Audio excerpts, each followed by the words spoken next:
Hi, I'm Celtic Ruins Costumes, and today I'll be reviewing a wig from internationalwigs.com. It's the Dahlia wig by Sepia in Bleach Blonde. It is a lace front wig, particularly. I bought this wig due to the fact that my boyfriend is actually costuming or cosplaying as Legolas from Fellowship of the Ring.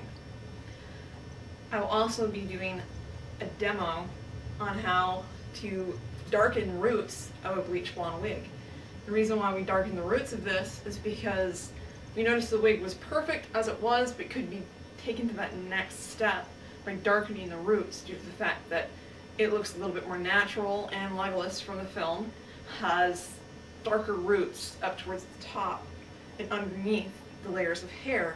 He is a bleach blonde, but apparently he dyes his hair.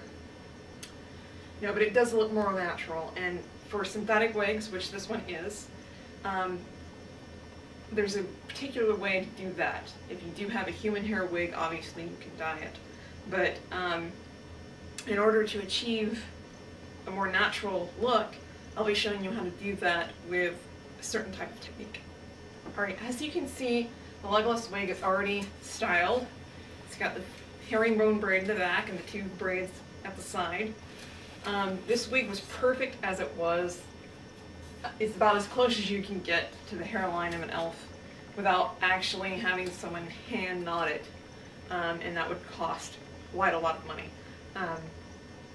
We were recommended this wig by a friend to internationalwigs.com. They have a lot of great wigs. This one was only $49.95, and they give really great offers when you purchase your wig. You get a coupon in the mail for certain amounts off of other prices, and they're really quite generous with the discounts that they give you. But it was quite easy to darken the roots of this wig, and how I did that, after I trimmed the lace, which needs to be trimmed just a little bit further back. If you're doing a costume such as we are, even for everyday wear, but especially for a costume that you're trying to look as flawless as possible and as close to the movie as possible, you want the lace to be as close to the hairline and where the wig was originally knotted. So get the net as close as you can without compromising the wig. How I darkened the roots was by way of Prismacolor marker. And Prismacolor markers you can find at Hobby Lobby, Michael's, any kind of art crafts store, that kind of thing. And make sure, especially if you're doing a blonde wig, that you're getting a permanent marker. Sharpie, I've heard of people dyeing with Sharpie wigs, it tends to rub off a little bit, and they don't have a lot of colors. And I wasn't looking for a marker with more red in it. I was looking for something that was going to look more natural, and I'll be showing some before and after shots and how this wig looked before I did the darkening of the roots. It was all platinum blonde, it was all this color, and I wanted it to be slightly darker and going gradually black back so it looked more natural and realistic and closer to the movie. How I did that was with the Prismacolor marker, like I said, and I looked for a particular color. This is Mocha Dark, and it is a particular dirty blonde, which I was looking for. The brown in the Sharpie tended to be a little too much on the red side, which would look really, really fake. And they had a dark umber in the Prismacolor. This is what the Prismacolor looked like. They have a fine tip on one end and a mega big tip on the other end, and that's the one I'll be using.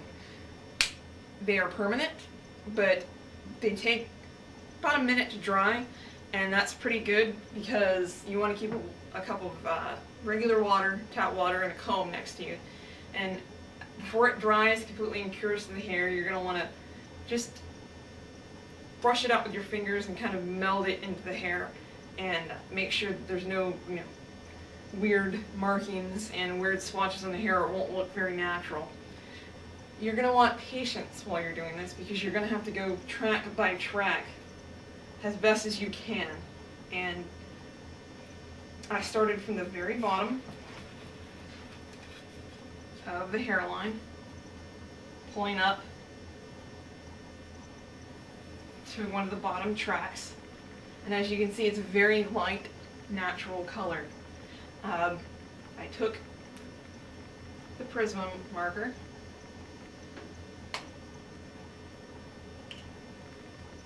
and I moved it downwards in a downwards motion throughout the whole track. I also made sure you're going to get your hands quite brown, or whatever kind of color you want to make the roots, but make sure that you're holding it and marking it downwards and taking a little bit of water, kind of just rubbing it in every so often, and just rubbing it in and making sure you're going track by track by track. And what I use to put the foam head on is actually my dress form pole. A tripod would work. Make sure that you have some kind of pole that you can put your foam head on. If you've got a dress form, this works perfectly, and that since there is a hole in the bottom of the foam head.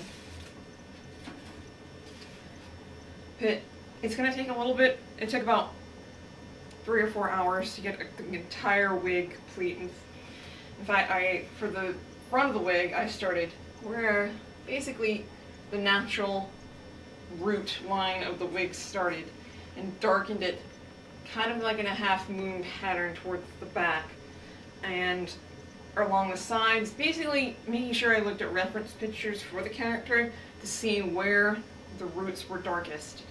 I didn't go too hog wild, because if you did, it would kind of look, I don't want to say trashy, but I'll go ahead and say but it gives a really natural effect and not so fake. The wig itself, I find to be perfect. It's one of the better synthetic wigs I've seen. And if you're looking for really good lace front wigs in multiple lengths, International Wigs does have them. In fact, I'm buying my Irwin wig from them, and they have a great selection of wigs. Even with braiding, I thought I would have an issue with the tracks showing when I did the side braids, and I really didn't have too bad of an issue with that. I thought I would have to sew more hair in. You could, if you wanted to make it a little fuller, you could go and match up a weave or a track and sew it in by track by track by track, but I didn't think I needed to do that. There's enough hair in there to work around with, especially to do a reasonably sized fishtail braid to braids at the side. I'll be showing you a picture of what he looked like in the wig in his almost completed costume, which we're premiering at DragonCon this year. But it is a generally great wig, and as long as you take your time, you will be able to darken the roots of the wig and make your wig look a hell of a lot more natural than what, you know, a bleach blonde person is. Even an elf who's born with bright blonde hair has a little bit of darkening as he gets older in age. So the darkening really, really helps it, and as long as you take your time,